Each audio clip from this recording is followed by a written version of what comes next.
नमस्कार, बहुत स्वागत है आपका ओंकार न्यूज में। मैं हूं आपके साथ ज्योति यादव। तो बुलेटिन की शुरुआत करेंगे दिल्ली एनसीआर की खबरों के साथ। पिछली बार राजधानी दिल्ली के मेयर और डिप्टी मेयर के चुनाव में जिस तरह का बवाल हुआ था, उस तरह का बवाल इस बार सदन में देखने को नहीं मिला। दरअसल मेयर और डिप्टी मेयर का चुनाव शांतिप्रिय तरीके से संपन्न हुआ और इसकी शुरुआत तब हुई जब दिल्ली में मेयर चुनाव के दौरान भारतीय जनता पार्टी की उम्मीदवार शिखा राय ने अपना नाम वापस ले लिया। इसी के साथ आम आदमी पार्टी की शैली ओबरॉय निर्विरोध दिल्ली की मेयर बन गई हैं। बुधवार को मेयर चुनाव की प्रक्रिया शुरू होने के चंद मिनटों बाद ही बीजेपी ने मेयर और डिप्टी मेयर दोनों की उम्मीदवार वापस ले लिया।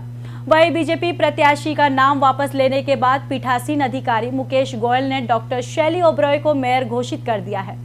एमसीडी सदन में बीजेपी की मेयर पद की उम्मीदवार शिखा राय ने खुद ये ऐलान किया कि वो अपना नाम वापस ले रही हैं। इसी के साथ उन्होंने कहा कि वे डॉक्टर शैली ओबरॉय को बधाई देती है और आग्रह करती हैं कि मेयर स्टैंडिंग कमेटी का चुनाव होना है, उसमें कानूनी रुकावट ना डाले।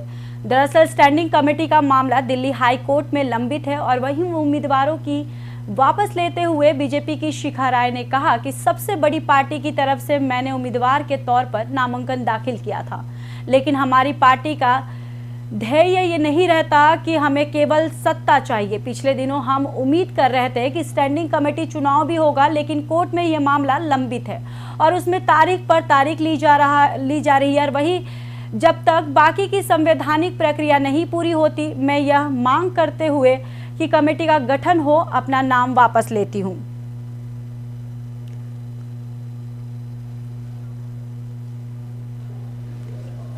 तो इसी खबर पर हमारे साथ चर्चा करने के लिए देवराज आहूजा बीजेपी प्रवक्ता जुड़ चुके हैं।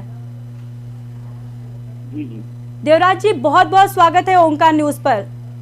धन्यवाद। मेरा पहला सवाल आपसे ये है कि जिस तरीके से बीजेपी जीत का जो था जो भी वो अपना दमखम दिखा रही थी या फिर वो बोल रही थी कि हम बहुत जोरों शोरों से मतलब आएंगे एमसीडी चुनाव में, आखिर क्या ऐसा हुआ कि जो बीजेपी की तरफ से जो उम्मीदवार थी उन्होंने अपना नाम वापस ले लिया? देखिए, जो लोकतंत्र हमें राइट देता है कि पॉलिटिकल पार्टी को या पॉलिटिकल चुने हुए नुमाइंदा को, हमने कोशिश की थी, लेकिन देखिए नैतिकता की नीति जाती विचार जो शिखा राय ने स्थापित की है, उन्होंने खुद ही अपना नाम लेके अपनी पार्टी का सम्मान, लोकतंत्र का सम्मान और देश का सम्मान, एमसीडी का सम्मान रखा। उन्होंने अपना नाम आगे लेते हुए और शैली वगैरह को बधाई दी है, साथ है कि हमारा पूरा सहयोग है, जो चलाने में रहेगा, जो भी जमीन का काम करेगी। लेकिन दूसरी तरफ आप कल से देख रहे हैं इन्हीं के मुख्यमंत्री जो सर्वे जो मैं बच्चों के सिखाते थे, मैं ये नहीं करूंगा, वो नहीं करूंगा, मैं ये नहीं लूंगा, गाड़ी लूंगा जी। घर में 45 करोड़ उस समय जब कोरोना से लोग नहीं थी लोगों के पास, जब लोगों के पास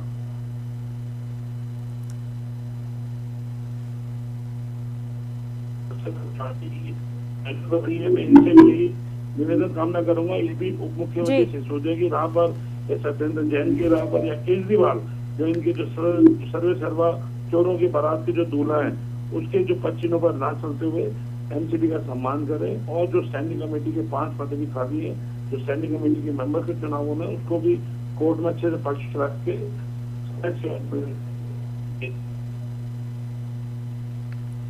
जी। देवराज जी, अगर वही देखा जाए कि कहीं ना कहीं हम देख रहे थे कि बीजेपी बहुत जोरों शोरों से वो कहीं ना कहीं दावा कर रही थी जीत का, और इस तरीके से नाम वापस ले लेना, तो क्या बीजेपी को ये लग रहा है कि वो दिल्ली में अपना दबदबा काबिज नहीं कर पाएगी? नहीं, ऐसा नहीं है। तो देखिए, शोर शराब जनता आज विश्व की सबसे बड़ी पार्टी है, विश्व की ये लोगों ने गौर से नाम लेके पूरे विश्व में भारतीय जनता पार्टी का मोदी, भारतीय जनता पार्टी का नाम दूर दूर तक है। हमने तो नैतिकता का उदाहरण दिया है। ये जरूर था कि जो ये बोलते थे कि 50 सीट नहीं आएंगे, 60 नहीं आएंगे, 30 सीट आएंगे, लिख के देता हूँ। उत्तराखंड झूठ बोलने वाली पार्टी के झूठे मुख्यमंत्री की जो शैली वगैरह जो बनी है, मैं इनको फिर भी बधाई देते हुए इनको हम अपना सहयोग करने की बात करेंगे। लेकिन भारतीय जनता पार्टी किसी भी जो सर्वजन का काम होगा, पब्लिक हित के कार्य होंगे, उनमें बिल्कुल आगे बढ़ के इनका साथ देंगे। लेकिन कहीं भी भ्रष्टाचार, कहीं भी लोगों के साथ अन्याय, कहीं भी एमसीडी के अंदर इस तरह के काम ना करने की जो शैली है, अगर वो रही तो हम इनको बख्शेंगे नहीं।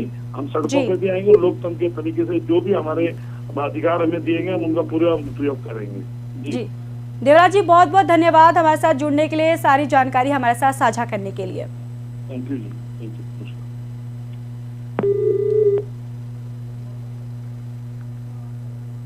तो वहीं दिल्ली के सीएम अरविंद केजरीवाल के दिल्ली वाले बंगले पर अब राजनीति गर्म हो गई है। एक निजी चैनल के ऑपरेशन शीश महल में हुए खुलासे के बाद बीजेपी और कांग्रेस दोनों ही केजरीवाल पर निशाना साध रहे हैं। ऑपरेशन शीश महल ने एक तरफ से सीएम केजरीवाल की कलई खोल दी है, तो वहीं आम आदमी वाली पहचान रखने वाले और गाड़ी और घर की लालसा ना दिखाने वाले केजरीवाल के आलीशान बंगले की कीमत पता चलने के बाद उनके इस्तीफे की मांग ने भी जोर पकड़ लिया है।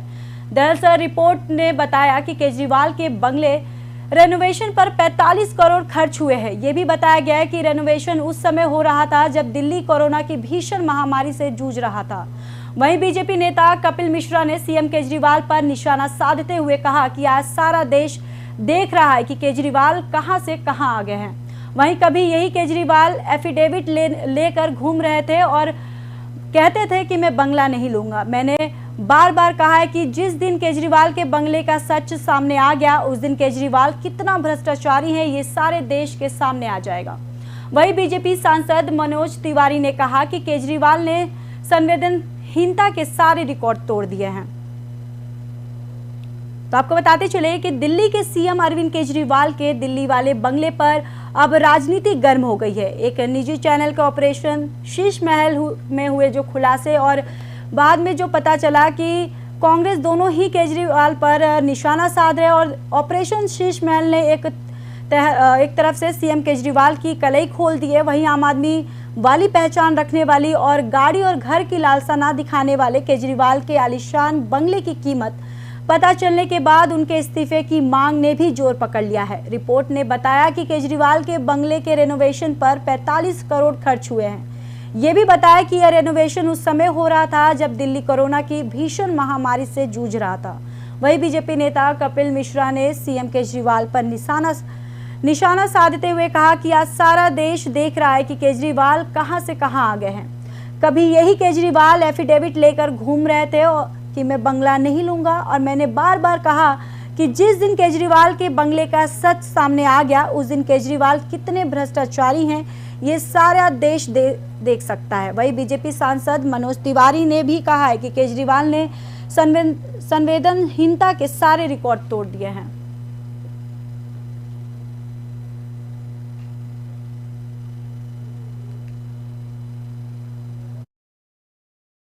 ₹51 लाख का एक पर्दा, क्या कोई कल्पना भी कर सकता है? पहले फेज में 8-8 लाख रुपए के पर्दे लगवाए और उसके बाद दूसरे फेज में 51 लाख रुपए का पर्दा, 45 करोड़ रुपए केवल मरम्मत के नाम पर। और ये किसी बॉलीवुड के स्टार की बात नहीं हो रही, ये किसी व्यापारी की बात नहीं हो रही, ये अंबानी अडानी की बात नहीं हो रही, ये बात हो रही है उस व्यक्ति की जो अपने आप को आम आदमी कहता था, जो ये कहता था मैं कभी बड़ी गाड़ी नहीं लूँगा, कभी कोई सुरक्षा नहीं लूँगा, कोई वीआईपी वाला जीवन नहीं जीऊँगा। किसके पैसों से, किसके पैसों से ये अय्याशी हो रही है? मैं दिल्ली के मुख्यमंत्री से पूछना चाहता हूँ। स्तब्ध हूं मैं। संवेदनहीनता, इसकी सारे रिकॉर्ड अरविंद केजरीवाल ने तोड़ दिए और वो भी तब तोड़े जब पूरी दिल्ली, पूरा देश कोरोना की हाहाकार से चीख पुकार मची हुई थी। लोग जान बचाने के लिए अस्पताल दर अस्पताल भाग रहे थे। तब दिल्ली का मुख्यमंत्री अरविंद केजरीवाल अपना घर शीश महल बनाने के लिए 44 करोड़ 78 लाख रुपया लगा दिया। मैंने जब से सुना है मैं सोच रहा हूं कोई अपने जीवन में इतना कैसे गिर सकता है। दिल्ली के पूर्व उप मुख्यमंत्री मनीष सिसोदिया की जमानत याचिका पर दिल्ली की राउज एवेन्यू कोर्ट शाम 4 बजे फैसला सुनाएगा। ईडी कोर्ट में 18 अप्रैल को फैसला सुरक्षित रख लिया था। इसी के साथ दिल्ली हाई कोर्ट भी आज सीबीआई केस में आगे की सुनवाई करेगा। उधर सीबीआई ने पहली बार अपनी चार्जशीट ने मनीष सिसोदिया का नाम आरोपी के तौर पर कोर्ट में पेश कर दिया है। वहीं सीबीआई ने मंगलवार को ही राउज एवेन्यू कोर्ट में चार्जशीट दाखिल की है। मंगलवार को मनीष सिसोदिया की पत्नी सीमा सिसोदिया की तबीयत बिगड़ गई है। उन्होंने दिल्ली के अपोलो अस्पताल में एडमिट करवाया गया है। वहीं डॉक्टरों की टीम उनके स्वास्थ्य की जांच कर रही है। पिछली सुनवाई में दयान कृष्ण ने कहा था कि लोअर कोर्ट ने आप नेता की पत्नी की मेडिकल कंडीशन पर विचार नहीं किया है। वे मल्टीपल स्क्लेरोसिस में पीड़ित हैं और उनकी हालत बिगड़ती ही जा रही है। बताते चले कि 26 फरवरी को गिरफ्तार किए गए दिल्ली के पूर्व डिप्टी सीएम सिसोदिया की कस्टडी भी बढ़ा दी गई है। 17 अप्रैल को स्पेशल जज एमके नागपाल ने सिसोदिया को 27 अप्रैल तक ईडी और 29 तक सीबीआई की कस्टडी दी है। गौरतलब है कि शराब नीति मामले में ईडी मनी लॉन्ड्रिंग और सीबीआई अनियमितता के मामले में जांच कर रही है।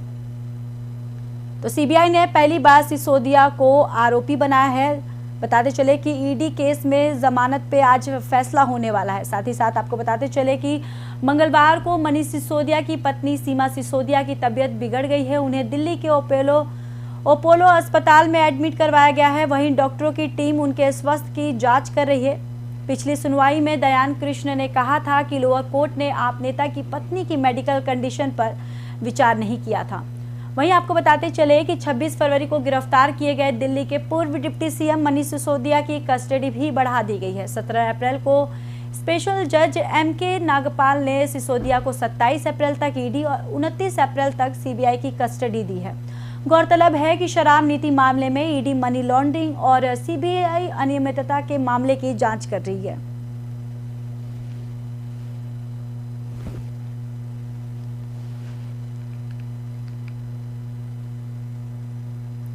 दिल्ली के जंतर मंतर पर WFI मामले में चल रहे पहलवानों के प्रदर्शन के समर्थन में उतरी कांग्रेस महासचिव प्रियंका गांधी। प्रियंका ने ट्वीट कर खिलाड़ियों का समर्थन किया है। दरअसल ट्वीट पर प्रियंका गांधी ने कहा कि खिलाड़ी देश का मान होते हैं, आखिर देश उन पर गर्व क्यों नहीं करता है।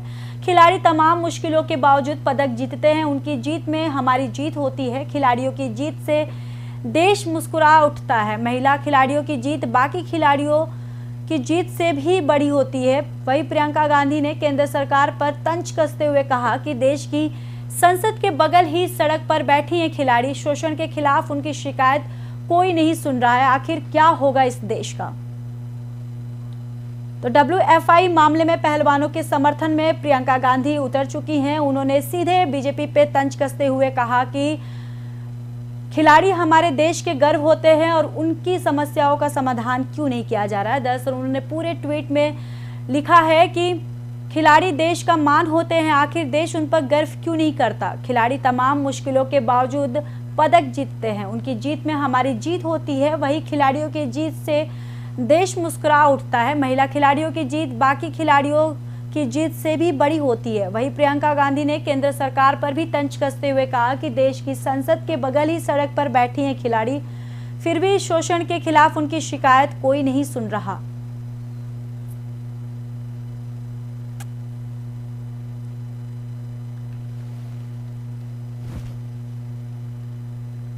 दिल्ली के मथुरा रोड स्थित दिल्ली पब्लिक स्कूल को बम से उड़ाने की धमकी मिली है। ईमेल के जरिए स्कूल को बम से उड़ाने की धमकी दी गई। फिलहाल दिल्ली पुलिस और दमकल विभाग की टीम मौके पर पहुंचकर जांच पड़ताल में जुटी है। और वही दिल्ली पुलिस का कहना है कि करीब 8:10 पर 100 नंबर पर कॉल आई थी और इस दौरान स्कूल में बम रखने की जानकारी दी गई, जिसके बाद पुलिस तुरंत मौके पर पहुंची और जांच में जुट गई है।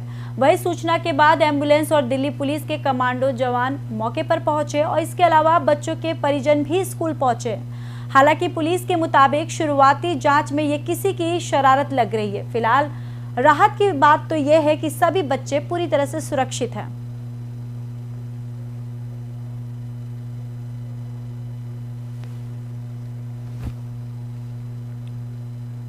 दिल्ली वासियों को आज एक बड़ी सौगात मिल गई है। चिराग दिल्ली फ्लाईओवर आज से आम लोगों के लिए खुल चुका है। पीडब्ल्यूडी की तरफ से मरम्मत कार्य पूरा कर लिया गया है। वहीं कुल 45 दिनों में ये मरम्मत कार्य पूरा किया गया है। आपको बताते चले कि इस मरम्मत कार्य को पूरा करने के लिए 50 दिन का समय दिया गया था, लेकिन मरम्मत कार्य को समय से पहले ही 45 दिन में पूरा कर लिया गया है। इसके लिए दिल्ली के लोगों को जाम से राहत मिलेगी। साथ ही साथ दिल्ली की पीडब्ल्यूडी मंत्री आतिशी ने बताया कि फ्लाईओवर के मरम्मत का कार्य 12 मार्च से शुरू किया गया था।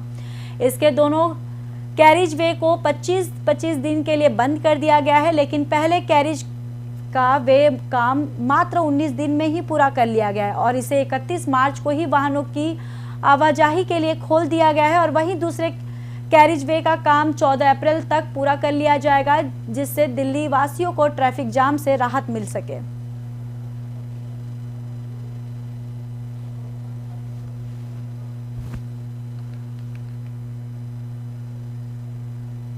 ग्रेटर नोएडा के दादरी थाना क्षेत्र में स्थित लुहारी टोल प्लाजा पर आए दिन टोल देने को लेकर मारपीट की घटनाएं सामने आ रही हैं। यहां पर जबरन टोल कर्मियों पर दबाव बनाकर दबंगों द्वारा गाड़ी बिना टोल दिए निकाली जाती हैं, लेकिन इस बात का विरोध करना टोल कर्मियों को काफी भारी पड़ता है, तो वहीं कभी कभी टोल कर्मी भी भारी पड़ जाते हैं। बीती रात टोल प्लाजा पर टोल देने की लेकर टोल कर्मियों से बलेनो कार सवार सड़कों से टोल देने को लेकर विवाद हो गया, जो हाथापाई और मारपीट में बदल गई। वहीं इस मारपीट घायल एक लड़के को चोट आई है। पुलिस ने टोल कर्मी को दादरी पुलिस द्वारा 5 लोगों को गिरफ्तार कर लिया गया है। बीती रात थाना दादरी के लोहारली टोल बूथ पर एक बलेनो सवार व्यक्ति से टोल के पैसे के विवाद को लेकर के टोल कर्मियों द्वारा जो मारपीट की गई थी, उसमें पीड़ित व्यक्ति का तत्काल मेडिकल कराया गया है और जिन लोगों द्वारा उसके साथ मारपीट कारित की गई है, 5 लोगों को गिरफ्तार करके नियमानुसार जेल रवाना किया जा रहा है। बीती रात तो वहीं निकाय चुनाव में शराब से लेकर पैसे के गलत इस्तेमाल कर प्रशासन की नजर रहती है। इसी तरह चुनाव में गड़बड़ी फैलाने वाले असामाजिक तत्व भी सक्रिय हो जाते हैं। इस पर शिकंजा कसने के लिए पुलिस लगातार एक्टिव है। इसी कड़ी में नोएडा कोतवाली फेज 2 पुलिस ने ऐसे ही एक ऑन डिमांड अवैध हथियारों सप्लायरों को पकड़ लिया है और अपराधी चुनाव में हथियारों की सप्लाई करने के लिए अलीगढ़ से नोएडा आया था। पुलिस ने उसके कब्जे से 315 बोर के नए बने हुए 9 अवैध तमंचे बरामद किए हैं। पुलिस आरोपी की क्रिमिनल हिस्ट्री तलाश कर रही है। वहीं पुलिस की गिरफ्त में खड़े देवेंद्र सिंह को सेक्टर 93 से बायोडाइवर्सिटी पार्क के साथ पास 9 अवैध 315 बोर के तमंचे के साथ गिरफ्तार कर लिया गया। आशंका ये भी जताई जा रही है कि ये सभी तमंचे गौतम बुद्ध नगरीय निकाय चुनाव में गड़बड़ी फैलाने के लिए लाए गए थे। नोएडा सेंट्रल की डीसीपी राम बदन सिंह के मुताबिक कोतवाली फेज 2 प्रभारी को सूचना मिली थी कि निकाय चुनाव को प्रभावित करने के लिए अवैध तमंचे की सप्लाई होनी और इस पर पुलिस ने जाल बिछाकर आरोपी को गिरफ्तार कर लिया है। देखिए, बहुत दिनों से हमें सूचना मिल रही थी कि अलीगढ़ में तो काफ़ी लोग सप्लाई करते हैं, लेकिन ऑन डिमांड वो कहीं भी सप्लाई कर सकता है। तो इस पर भी हमने पूरा अपना जाल बिछाया। तो ये व्यक्ति जो देवेंद्र सिंह है, ये अलीगढ़ का खैर थाना क्षेत्र का रहने वाला है और ये फिर सप्लाई के लिए राजी हो गया। तो जब ये यहाँ आया तो कल इसे पकड़ा गया, जिसके पास से 9 कंट्रीमेंट। फिलहाल दिल्ली एनसीआर के बुलेटिन में बस इतना ही। बाकी देश और दुनिया की खबरों के लिए देखते रहिए ओंकार न्यूज़।